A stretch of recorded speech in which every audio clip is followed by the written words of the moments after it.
Okay, today we're going to go through the installation of the AC3010.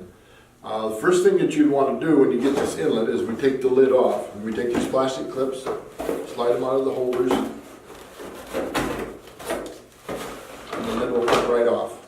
Okay, then now we're ready to actually install. What I like to do is I take the screws, and there's little dimples in this housing. I just take and you can push them in there and start them real easy. That way they're just there into place to help you hold them while you're installing it. So, okay, now we're going to go ahead and get this installed into the ceiling. One thing you want to take note of is this is our pull arm or our counterweight arm. You just need to determine where you want that on which side of the inlet. So we're going to do everything on this side, so the arm has to be on this side. And then you want to take and run a bead of caulk all the way around this before you install it up into the ceiling to seal it up so it doesn't have any leakage around the top edge of it. So after that, you just take and you just line it up with the hole in your ceiling, get it centered in there.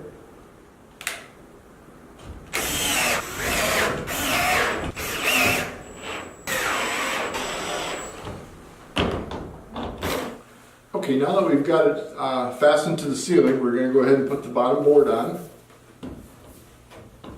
And there we're just going to line up the pegs, the holes in the lid.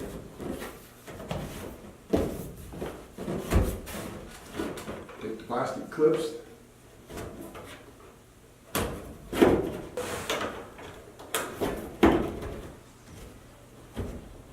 Okay, now we're going to go ahead and run our pull line and hook up the winching to it. Okay, now we've installed our pull line in, and the next thing you're going to want to do is in this corner of the inlet, we're going to want to install a small pulley because we want our pull line from here to pull straight. So I'm going to go ahead and install this little pulley in here.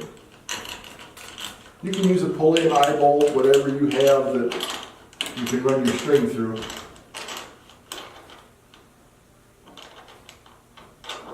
Now with that in place, now you're going to have to take a piece of string, run it through the eyelet of this arm, run it through the pulley, and then fasten it to your pull line.